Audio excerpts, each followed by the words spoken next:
Oh, just wide of short mid-wicket, in the air for a moment or two.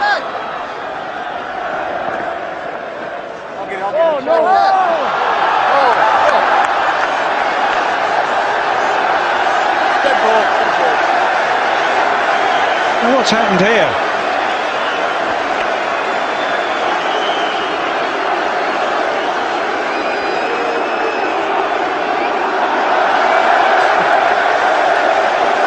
Well, that's what's happened, Charles. The ball's hit a pigeon, and the pigeon is no more. Was that the throw from the fielder that hit the pigeon? We need to have a look at this again. Jacques Rudolph is the man who could have the pigeon's blood on his hands here. We just need to check out exactly what happened. Didn't seem too squeamish about picking it up and just dumping it over the ropes, did he?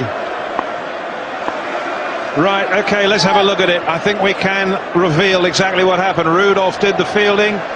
He gets the ball in the air, and with about as much accuracy as a Patriot missile, he downs the incoming pigeon. Poor old pigeon.